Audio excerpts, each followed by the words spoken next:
For those of you who don't know, it's a YouTube channel that has about 16 million subscribers. And it's about this guy that will do these crazy adventure videos. Like, he'll go and dig these snow caves in Alaska at like -50-degree temperatures and spend the night and stuff, go fishing, hunting. He's crazy and ridiculous, but he is my uncle. Yeah, and my claim to fame. So I'm in the background of one of his videos for like 10 seconds. So take a picture while you can, guys. But I myself am actually in nursing school. So yeah, in the fall and winter months I head out of town to Utah to go to school, and I'm up here in summer break. So yay for nurses. Yeah, but we'll go ahead and get started on the tour. So if you have any questions at all, don't hesitate to ask. But since I'm driving, I can't see any hands. So I need you to say, hey Lily, if you have a question, okay? All right, so who's ready to see Anchorage? Yeah. Got some me's back there. Okay. Well, this street that we're on right now is 4th Avenue, which actually is Anchorage's most famous street. So it is so famous because of the Great Alaska Earthquake of 1964. So this earthquake happened on March 27th, which was Good Friday. It was a 9.2 on the Richter scale, and it lasted 4 minutes and 38 seconds, which makes that the second largest earthquake ever recorded in history. And so while we're turning on to this area over here, this area during the earthquake actually dropped up to 30 feet. Wow. Yeah. Yeah, oh my gosh. Now this tan building to the left of us though, where you got the old Anchorage Hotel, so at the time of the earthquake, this was actually a medical center. And in the medical center, they had a couple medical offices and a dentist office. And one of my good family friends named Dave was just 11 years old at the time of the earthquake, and guess where he was? In that office. At the dentist, in that medical center. So he had just sat down in the chair and gotten a shot of Novocaine when the ground started to shake. So the ground shaking, the walls are crumbling, just pure chaos, until finally, Dave and the dentist crawl out of that second-story window out onto 4th Avenue. Dave looks at the dentist and goes, gee, Novocaine's kind of scary, isn't it? But to the left of us here, this is Alaska Statehood Monument in honor of President Dwight D. Eisenhower, because he was the one who actually put his support behind Alaska becoming a state and pushed it through to the Senate. But honestly, the monument's a little funky looking. Us locals very lovingly call it Ike on a half shell. Yeah, like seriously, like next time you give us a monument of a president, try not to make him look like a pearl on a clamshell. Yeah, really. I know, like that's the best you could come up with. But just beyond the railroad tracks at the bottom of the hill here are actually the shores of Ship Creek. Now, the original settlers of this area were actually a group of Native Alaskans called the Dena'ina. And so in the summertime, they'd set up their fish camps and spend all summer fishing for salmon. And to this day, it's still a very popular fishing spot. And in fact, the largest king salmon ever caught here weighed 53 pounds and was 4 feet long. But now we're entering all things to do with trains. So is anybody going on the train or at all? No. Okay. No, but this is the area that when the trains usually pick up and drop off. But the Alaska Railroad is a big reason as to why Anchorage even exists in the first place. Because back in 1904, they discovered these huge coal deposits here, and it was a really high quality type of coal. So they had all these potential buyers, but the way to get it to these buyers was to build a railroad to bring all of this coal 118 miles away to the nearest deep water port in Seward, Alaska. So in 1914, the government decided to help us out. They brought workers and resources up here, and it only took 2 years, but in 1916 they finished the railroad. But to the left of us here, this is Alaska Railroad engine number 1. And do you guys see that bumper that's on the front of it? You got those 2 red planks of wood. I'm gonna have to go around this guy here so you can maybe see a little bit better. But yeah, so you have those 2 red planks of wood, and then there's a white piece. So this train engine would actually travel ahead of the rest of the main cars of trains at a pretty slow rate of 1 to 2 miles an hour. And with that bumper, it would bump any moose right off the tracks. Wow. I know, right? Poor moose. I know, poor moose. That's okay, it was going slow, right? So hopefully it was just a little nudge, right? But that's actually why we call that the little moose gooser.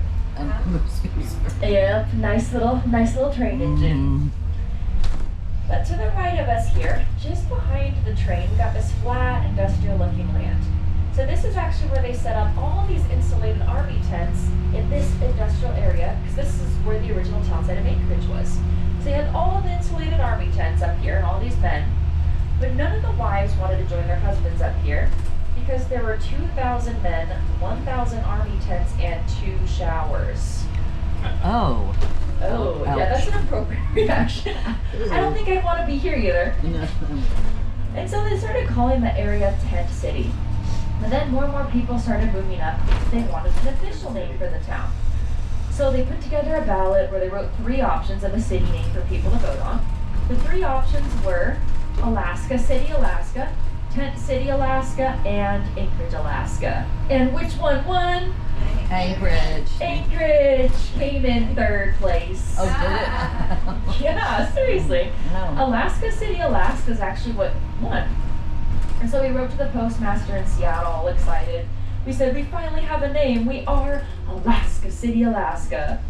And then he wrote back, the postmaster, and he said, that's great, but we've been calling you Anchorage for 18 months now, so your name is Anchorage. Please check your mail. Oh. Which I honestly think Anchorage is way better anyway, so. Yeah. The building. Name of Alaska City, Alaska Mm. longer than. Exactly. It's longer, it's not as creative, so yeah. But the body of water that surrounds us that you can kind of see between these trees around us, this is named the Cook Inlet, named after Captain James Cook, who was first commissioned by England in 1776 to find a shorter trade route between England and India. And they called that route the Northwest Passage.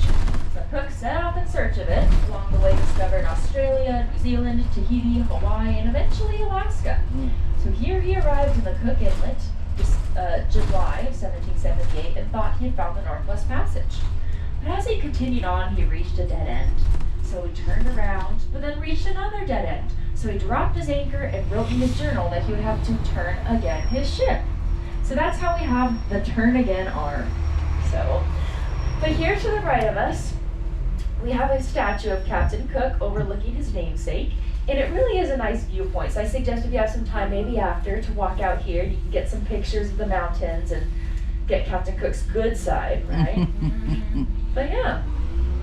So the big question though, what happened to Captain Cook after he realized that he had not found the Northwest Passage? Well, he continued over and north to the Bering Sea. He arrived there December 3rd, 1778, but it was all frozen over. So he'd have to wait out the winter somewhere until it would thaw in the spring. So his choice, he could either wait out the winter in Alaska at -80 degrees or Hawaii at 80 degrees. Hard choice, right? Yeah, so back to Hawaii he went. But on Cook's first voyage to Hawaii, him and his men arrived at the time of this Hawaiian festival, so they were celebrated, received very warmly, all that good stuff. But then on their second voyage, they arrived on February 14th, 1779, but there was not a lot of love for them on that Valentine's Day, because they had left all of these germs and diseases behind with the Hawaiians from the first voyage, but a lot of them died. So you can imagine why they weren't too happy when Cook shows up that Valentine's Day. So a battle breaks out between the two groups, and they end up killing Captain Cook, and that was his end. Oh dear. But here we're just about to pass 9th Avenue, Benihana? which actually served as the original city limits of Anchorage. And just past it, we have this long strip of land called the Delaney Park Strip. So here to the right, to the left, it stretches 1 block wide, 14 blocks long. And they cleared this land originally so it could serve as a wildfire buffer. But in Alaska, when you clear away land, what do people turn it into? A runway. So people started to take off and land their planes there. But others decided that stretch of land would also make a great golf course at the same time. So golf balls and planes flying around, not too good of an idea. There were too many accidents. They ended up having to put a stop to that, so now the strip just served as a center for a lot of community activities. But let's talk a bit about wildfires, since that was originally a wildfire buffer. So have any of you folks heard of the wildfire that's been going on between Denali and Fairbanks? Okay, I was gonna say some of you maybe, but yeah, if you aren't heading on the train, maybe you won't be up in that area. But yeah, wildfires actually are really common here in Alaska, and actually about 1 billion acres burn a year in the state. Generally though, these fires don't make the news too often because they happen far away from any, they tend to happen far away from any major populations. It doesn't harm anybody in that way.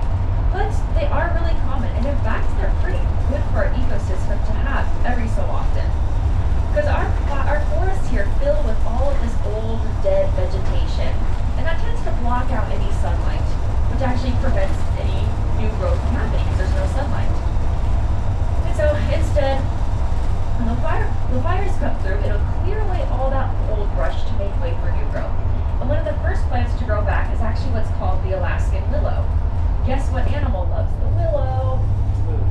The moose, exactly. The moose will eat so many of these fermented, or so many of this willow and all that stuff, and that it ends up being it with the wildfires. If they don't make way for more willow growth, then there's no food for the moose to eat. And then if there's no moose, there's no bears or wolves. So it's an important part of the ecosystem around here.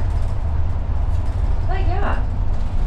And so if you look across on the left side of this road that we're going down, you have all of these trees that are lined up against those buildings there. So those are actually called crabapple trees. We don't have many fruit trees here in Alaska, but those crabapple trees are one of the few that we do. And so I just mentioned the moose love willow, but the moose also love those crabapple trees. In fact, if you go into the neighborhoods around here that have a lot of the trees, like these ones actually right here, you can see that fencing around. And part of the reason they'll have those fences around it is to protect the moose from eating all of those trees. And honestly, the moose really only have one enemy in Alaska, and it is the gardeners of Alaska. And my mom was one of them, so every summer I would help my mom wrapping up her crabapple tree with chicken wire to make sure the moose wouldn't get to it. But my mom would also keep a basketball by her front door as her weapon of choice to throw at any moose that dared to try and eat her tree. So it shows you how much she hates them. But several years back, there was a certain moose that roamed the streets of Anchorage and loved crabapples so much that he memorized the location of all of these different crabapple trees. So he would eat all of the crabapples, the bark, the branches, everything. But then in the fall time, the crabapple started to ferment. What do you get when something ferments? You get alcohol or a drug moose. So this moose ate so many of the fermented crabapples that he earned himself the nickname of Buzzwinkle, the alcoholic moose. And he wasn't a danger to anybody though. He just stumbled through the streets of Anchorage with a string of Christmas tree lights hanging from one antler and a child swing hanging from the other.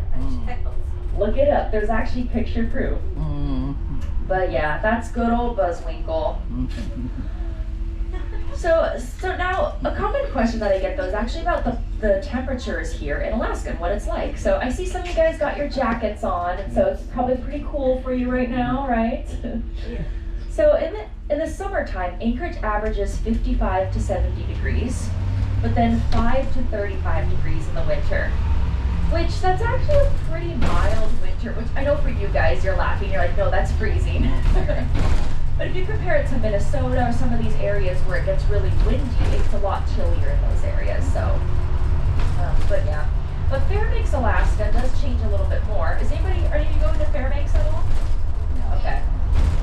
But Fairbanks actually gets more chilly in the winter, but more hot in the summer. So, because it's farther interior in that way. But now to our right there, do you guys all see that beige home that's on the corner there with the grayish blue garage door? So I get asked a lot actually about the pricing of homes. So that home is a 2-bedroom, 1-bathroom home, 1-car garage. And it was sold this last year. Does anybody want to try and guess how much that was sold for? 20,000. What was that? 20,000. 20,000? Good guess. Did you say 350? Also a good guess. It was sold for $535,000.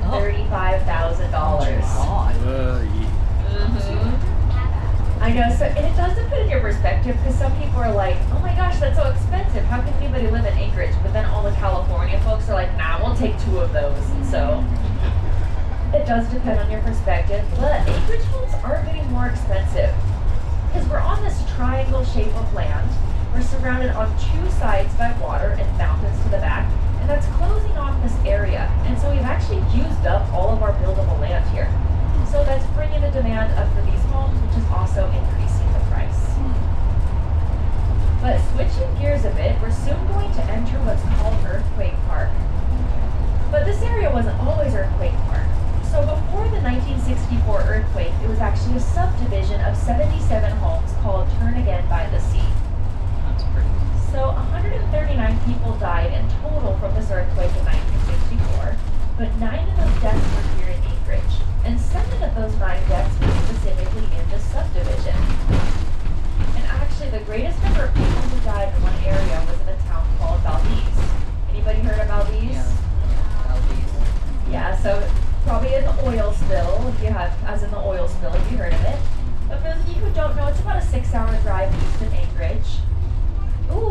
have a moose ahead of us, guys. Oh, here, I'm gonna start pulling up. I'm gonna Left go or slow, right? just left of us, straight ahead almost. Oh, he's on the See left. the guy with his antlers? Okay, I'm gonna go really slowly because I don't want to scare him away. But do you see he's hiding behind these bushes? Oh, wow. He's got those big antlers.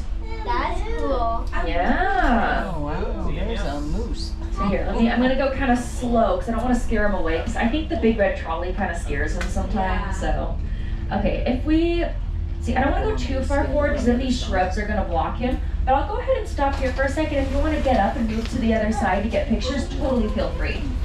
You can also open windows to take pictures. The windows just slide open if you want to slide them open like this so you can get a clear picture. Oh, look, he's looking. We'll wave at him. I know, he's like, these people want pictures or something, so. What? We don't. But he's going to town. So those shrubs that he's eating right now, those are willow shrubs. Oh, Yes, so he loves those trees.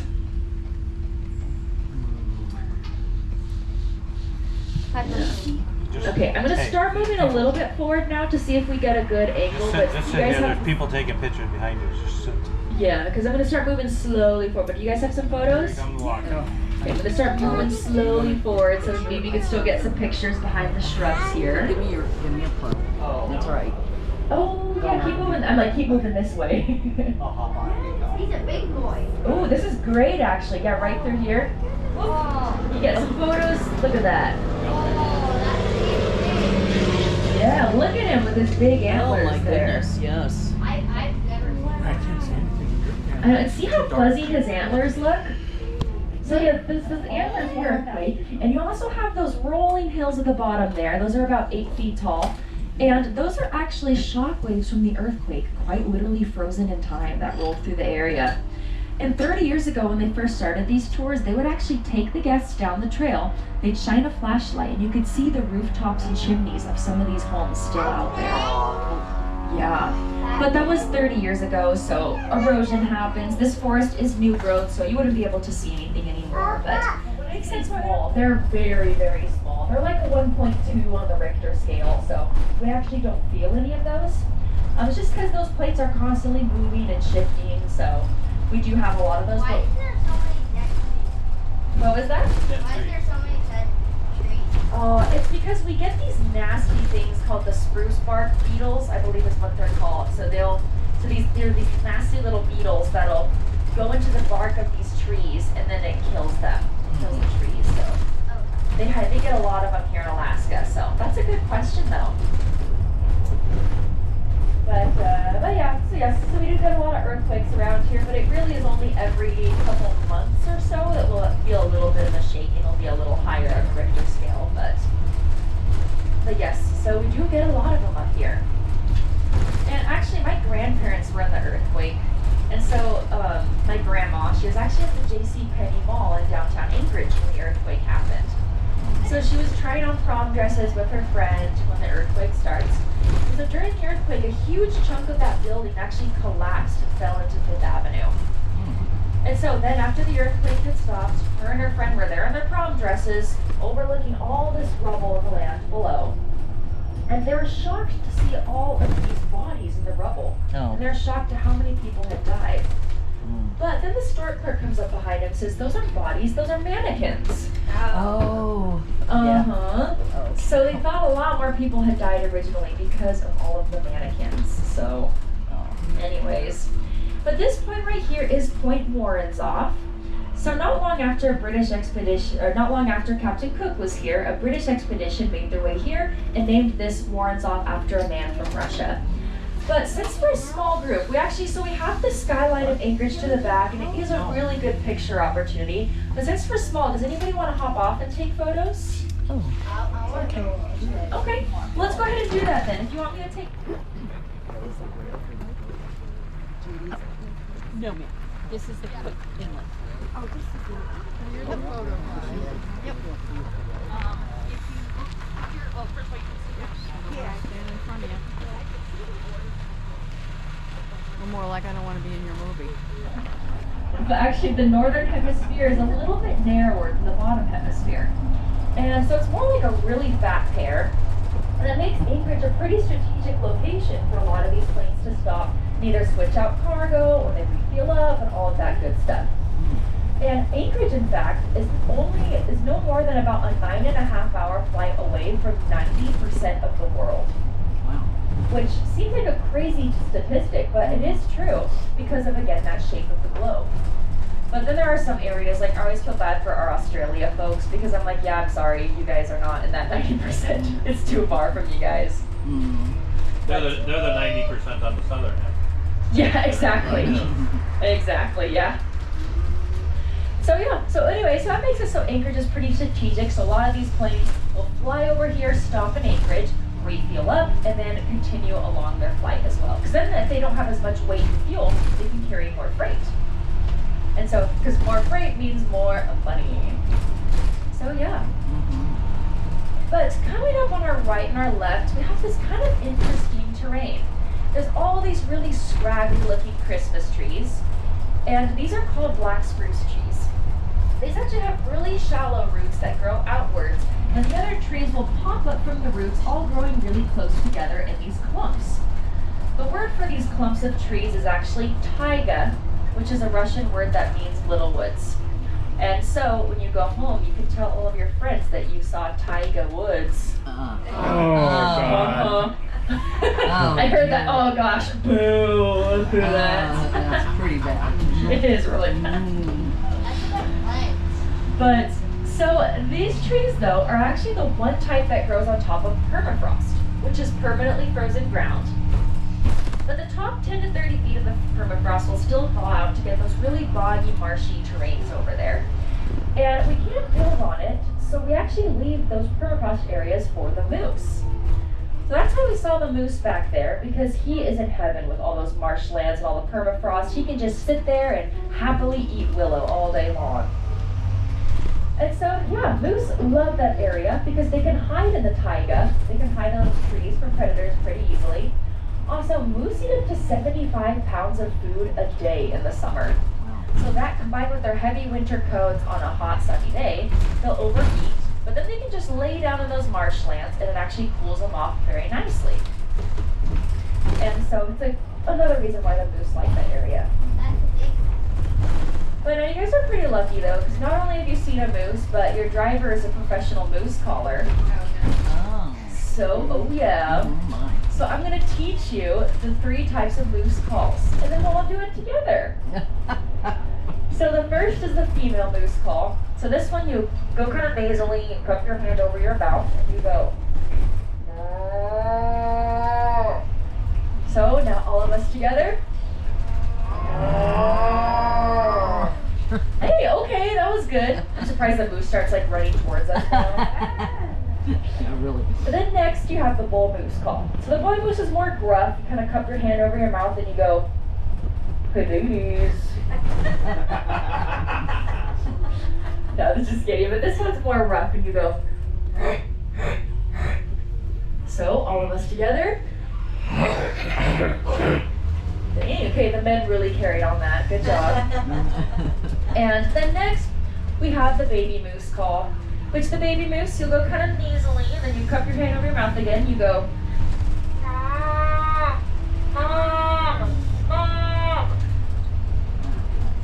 So all of the baby moose now.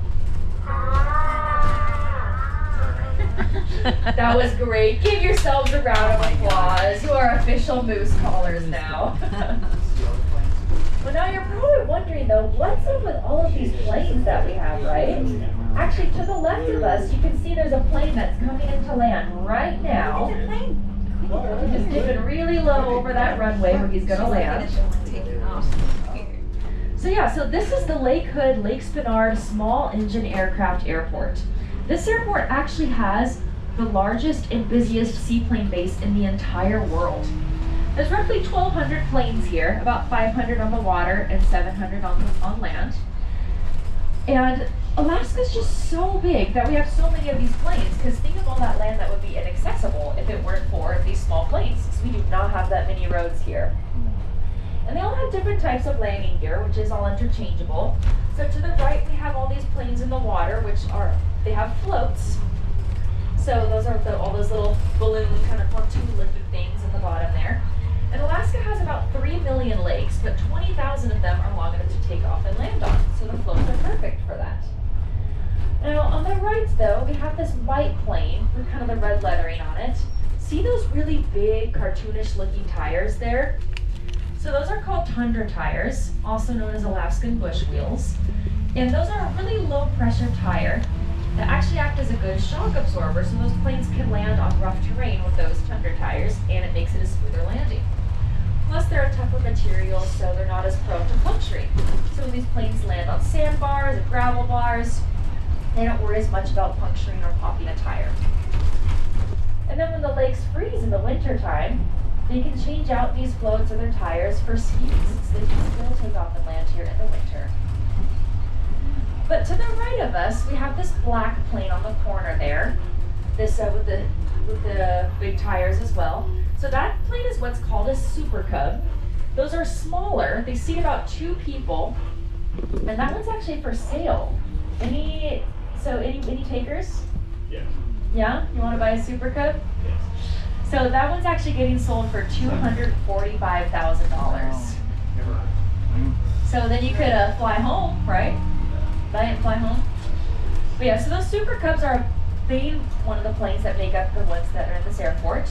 They're made with this really lightweight aluminum frame that's been wrapped with a canvas. And so they're really lightweight, but then their engine at the front can be up to 180 horsepower. And so they're lightweight and powerful, meaning they can take off and land in really short distances. And in fact, the record for the shortest takeoff in a Super Cub is just 11 feet. Mm. Which is like the length of the plane itself, right? Yeah. But they had to pretty much gun it and go straight up, so. The other type of plane that's here that you see a lot is what's called a Cessna. And that white plane with the green stripes and the white one with the blue stripes next to it, these are both examples of those Cessnas. Oh hey, look to the right, see that blue plane that just took off down there? That thing was in the water. It was, exactly.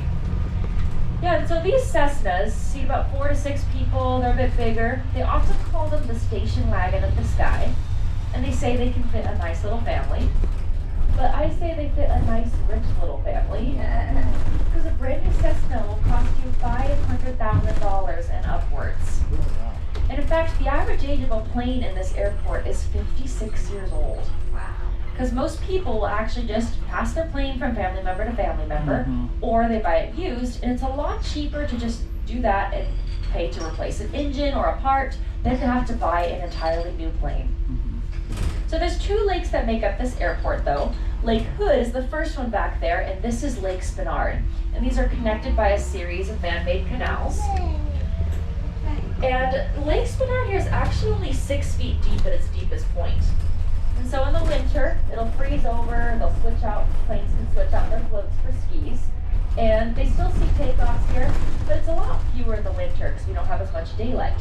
We see maybe about less than 100 takeoffs here in the winter. But in the summer, this airport averages 700 takeoffs a day. So it gets busy here. But now I'm surprised that none of you have asked about these little sheds that we've got that are along the road here. You might have noticed coming in all these sheds. Can anybody guess what these sheds are for? Parts. Parts? For the plane. Ooh, that's a really good guess. But it's actually where the husbands come to live after they told their wife they bought a $500,000 plane. So you can store your husband. Nah, just kidding. But yeah, they can use those little sheds. They can use it for storage, so for storing plane parts and fuel, all that good stuff. And actually, a slip along here, you rent it out. So you pay a fee each month, and it includes that slip along with the shed. And the cost for a slip is $127 a month. And the cost to park your plane inland is actually $65 a month, which that actually isn't too bad of a price. When you think about the cost of upkeep on a plane, it's a pretty small fraction in comparison. The issue is the wait list for a spot here is 13 years long. Oh, wow. Oh yes, so you gotta be patient and wait a while before even getting a spot up here. And actually, there was a mom who was pregnant with her son, And she kind of thought she could get around the system, so the day she gave birth to him, she put his name on the wait list. And then 16 years passed, they get the call that they're finally at the top of the wait list. And guess what they didn't do in 16 years? Buy a plane. Yeah. So instead, they actually ended up auctioning off that spot and used the money to pay for their son's college tuition. Oh, wow. I know, it shows you how much those are worth. But they have changed the rules now because they don't want anybody else getting ideas. And so to be on the wait list, you have to own a third of your plane and have your pilot's license, and you're not allowed to sell a spot anymore. But speaking of those licenses, so you can actually first start flying here at age 14. Once you get your general knowledge exam passed, you get your permit. And then you get your license at age 16. But before you get your license, you need 10 solo hours of flying. So you can actually technically fly a plane by yourself before you can even drive a car by yourself. So I had a couple friends in high school. They got their pilot's license as soon as they were 16. But then they refused to get their driver's license because they couldn't figure out how to parallel park a car to save their lives. So guess who ended up driving them everywhere then? Lily. But hey, it's a good bargain, right? I take them in my car, they take me in their plane. Like, who gets the better of the deal, really, right? Yeah. Yeah, yeah. And planes are more expensive, which is kind of funny though, why so many people own planes here in Alaska. And actually, a lot of people fly as well. About 1 in 8 Alaskans can fly a plane, but 1 in 20 Alaskans, though, have their pilot's license. So you did hear me correctly. The numbers don't match. And so it's true, actually. A lot of people fly unlicensed up here. And part of that is because so many people own planes up here that they often will just teach their son or their daughter on the family plane. And so they do that. And they say, you know, you're good enough to fly. You can go ahead and fly the family plane. We'll take that risk.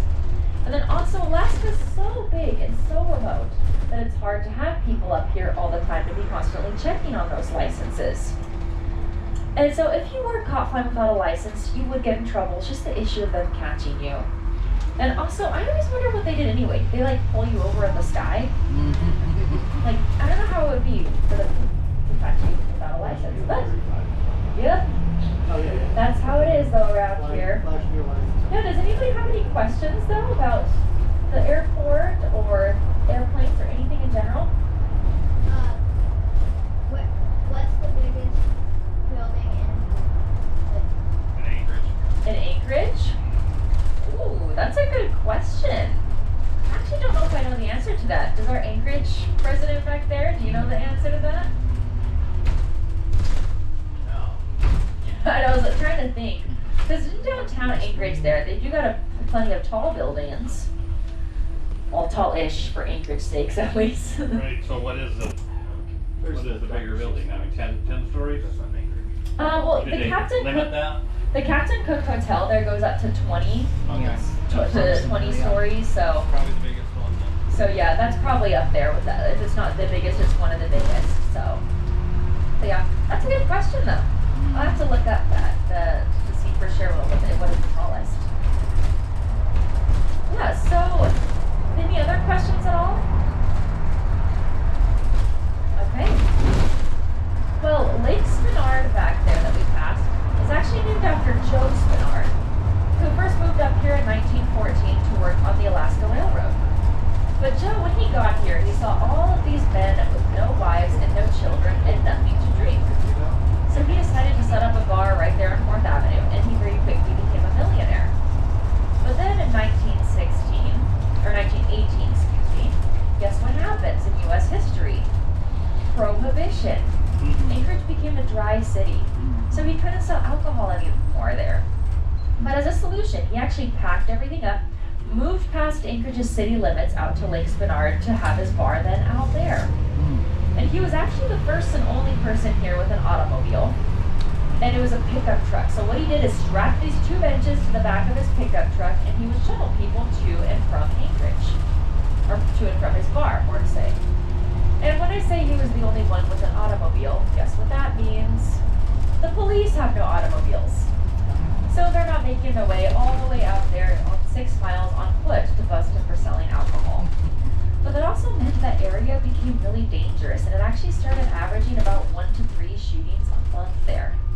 So the first time was kind of the classic love story, 2 guys fighting over a girl and someone ends up shot. But the second type would be a wife who showed up, saw her husband there fighting over a girl, and would shoot him right there. And that's what they call a Spinard divorce. Oh. And so if a wife shot her husband and disputed him, she'd get about up to 18 months in prison for attempted murder. But if she had shot a moose out of season, she would have gotten up to 5 years in prison. So she would have gotten in more trouble for shooting a moose than her own husband. So shows our priorities up here, right? So welcome to Alaska. But yeah. We're only going to be up here for a week. He's like, thank goodness we're getting out of here, right? This place sounds crazy. Yep. So at least you'll be out of here quickly then. So we're about to turn on Minnesota Drive here though, and we're also on Wisconsin Street back there. And we also have an Iowa, Michigan, and Nebraska Street. So sorry, we don't have an Alabama Street, or, we don't have a, where were you folks from? Was it Arizona. Arizona, that's right. But actually, all those streets, though, are named after the first farmers of Alaska and the states that they originated from. And so after the Great Depression, they really wanted to bring people up to populate this new territory that the U.S. had. So they put an ad in the paper that said, "Come to Alaska, we'll give you 40 acres of land, a tractor, a shotgun, and a cow." And so 202 families took them up with a deal. So they brought all these people up to the Matanuska Valley, about an hour north of Anchorage, to begin their farming careers. But they realized the growing season's really different here. It's only 90 days long from frost to frost. But what do we have on our side here? Lots of sunlight. I don't know if you've noticed, we do get a lot of daylight up here. And so the excess sunlight will actually speed up that growing process and allows these plants to grow really quickly and really big in such a short amount of time. And in fact, there's still people in that Matanuska Valley farming to this day, and they actually have what's called the Alaska State Fair. So they'll submit their vegetables, their squashes into the competitions to see which ones are the biggest at the state fair. And the record for the largest pumpkin at the state fair weighed in at 2,147 pounds. So it's a big boat. Did you say how do they do it? How do they move it? Oh, how they move it? Actually, it was really entertaining because it had this picture in the newspaper of a forklift that was lifting up this pumpkin the size of a Mini Cooper. So you had to get the big heavy machinery to move it. That's how big that pumpkin was. So good question though. But why is the snow on the mountain not melting yet? Ooh, because Alaska's pretty cold up here. And here, we don't have snow down here because it's a lower elevation. But up in the mountains, it gets a lot colder up there. And so that's why we still have snow, even in July. But it's still be, eventually it should be, the last little bit will melt probably in the next couple weeks here. But good question. I like all the questions. So we're going to pass this traffic light, and then on our right, you'll notice all of these homes that are of the same size and structure. And that's actually because these were built to originally serve as army barracks. So after Pearl Harbor, people were really worried that Alaska was going to be the next point of attack during World War II. And so they built all those army barracks and brought about 30,000 men up here stationed in case of an attack, and a lot of them stayed in those barracks. And so actually to the left of us, we have that American flag, and that is our Veterans Memorial that we have in honor of the Alaskan men and women who gave their lives to serve our country. And do we have any veterans on board actually? Any folks that are, oh, was that a hand that was back there? Oh, everybody give a round of applause for our veterans. Thank you for your service. So we do actually have a huge veterans population up here in Alaska, largely because of World War II when they brought a lot of people up here. And about 1 in 8 Alaskans are either veterans or active duty military. But another worry during World War II was that previously the only way to get in and out of Alaska was by boat or by plane. And so they wanted to build a highway connecting Alaska to the lower 48 to be another escape route and also to serve as another way to send up supplies. So the U.S. Army Corps of Engineers were enlisted. 2 battalions made their way up here to work on the highway. So they built 1,500 miles of road, built over 400 miles of wetlands with gravel, and built over 300 bridges all in just 8 months. Which, I don't know about where you folks are from, but that's really impressive because it takes like 8 months to fill a pothole here in Alaska. So I'm like, how did they do it so quick? But they did. They blazed their way through. And the highway still exists to this day. It's called the Alaska-Canadian Highway, and it still is a great opportunity for people to be able to drive it. They can see all kinds of wildlife, like more moose, bears, wolves, all that sort of stuff. What? Yeah. But as we're coming back into downtown Anchorage, our tour is coming to an end. But before we end, I want to ask, can anybody guess the top 3 biggest industries up here for our economy? Oil. Fishing. Oil's number 1, fishing's number 3, and number 2 is Timber. Travel. tourism. Tourism. Oh. Yeah. So yeah, exactly. Tourism is such an important part to us. So on behalf of all Alaskans, I do want to give you all a big thanks, because thank you for being up here in Alaska. And so if you liked the tour, feel free to hop on TripAdvisor or Google reviews and let us know if you liked the tour. You could say that you're with Lily. Unless you didn't like the tour, then my name isn't Lily. So. No. Nah, just kidding. But thank you so much. Hope you have a great rest of your day.